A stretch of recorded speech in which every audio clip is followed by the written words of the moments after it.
Horror कहानियां थी। कौन थी वो? मैं 8 महीने की प्रेग्नेंट थी और अपनी डिलीवरी के लिए अपने मायके गई थी। माँ ने मुझे फोन पर बताया, घर के पीछे की तरफ जो खाली जमीन थी ना, वहां पर एक नया कमरा बनवा लिया है। इतने सालों के बाद जैसे ही अपने घर में कदम रखा, कुछ अलग सा लगा। माँ, ये घर के पीछे की तरफ नया कमरा बनवाने की क्या जरूरत थी? अरे बेटा, घर के पीछे दूर दूर तक खाली जमीन है। तेरे पापा को कई दिनों से लग रहा था कि यहाँ पर एक कमरा बनवा लेंगे तो ताजा हवा मिल जाया करेगी। अब तो ये सब छोड़ और चल जल्दी से दूध पी ले। माँ, मैं थोड़ी देर में पी लूंगी, आप सो जाओ। मैंने दूध का गिलास उठाकर उस खिड़की में रख दिया। पता नहीं कब आंख लग गई। अचानक से खिड़की के पल्लों के खड़कने की तेज आवाज आई। दूध का गिलास धड़ाम से जमीन पर आ गिरा। जमीन पर गिरते ही दूध का रंग लाल हो चुका था। मैंने खिड़की से झांक कर बाहर देखा। चारों तरफ धुप अंधेरा था। उस अंधेरे की तरफ से कुछ आवाजें आ रही थी, जैसे छोटे बच्चे आपस में खिलखिलाकर मस्ती कर रहे हो।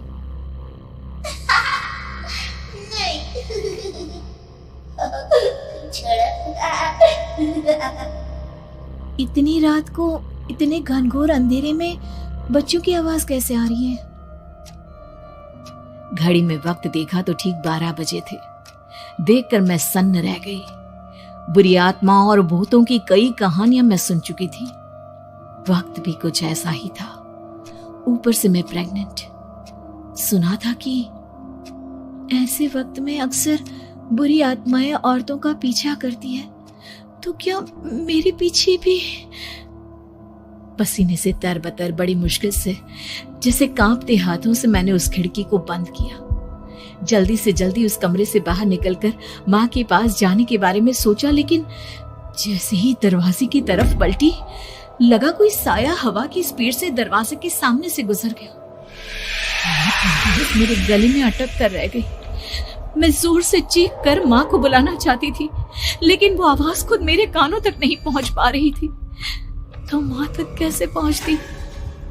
खिड़की के पल्ले एक बार फिर तेज हवा के झोंके से धड़ाम करके खुल गया और पूरी ताकत से मैं चीख पड़ी। जानती थी मेरी चीख की आवाज सुनकर कुछ ही सेकंड में माँ वहां पहुंच जाएगी, लेकिन ऐसा कुछ हुआ ही नहीं। मेरा कलेजा डर के मारे फटा जा रहा था। आखिर माँ ने मेरी आवाज क्यों नहीं सुनी? इतनी गहरी नींद में तो माँ कभी नहीं सोती। ठीक पीछे खुली हुई वो खिड़की। मुझ में इतनी ताकत नहीं बची थी कि मैं पलटकर उस तरफ देख भी सकूं। हवा का एक सनसनाता हुआ झोंका उसी वक्त मेरे कानों से आकर टकराया। लगा जैसे किसी ने दबी हुई आवाज में धीरे से मुझसे कहा, चली जाओ यहाँ से। मैंने दोनों हाथ अपने कानों पर रख लिए और एक बार फिर ताकत लगाकर जोर से चीखने की कोशिश की। माँ! पापा! मेरी आवाज उस कमरे की दीवारों से टकराकर वापस मुझे ही सुनाई दे रही थी। जितनी ताकत के साथ मैंने चीखने की कोशिश की थी, कुछ ही देर बाद उससे कहीं ज्यादा तेज और दर्दनाक चीख मुझे सुनाई देने लगी। कि आवाज ठीक मेरे पीछे खिड़की से आ रही थी। वो आवाज मेरे कानों में पिघलते हुए लोहे की तरह गिर रही थी। उन आवाजों में हैवानियत थी। वो आवाजें किसी इंसान की नहीं है, इतना मैं समझ चुकी थी। कांप रहे हाथों से मैंने अंधेरे में कुछ ढूंढने की कोशिश की।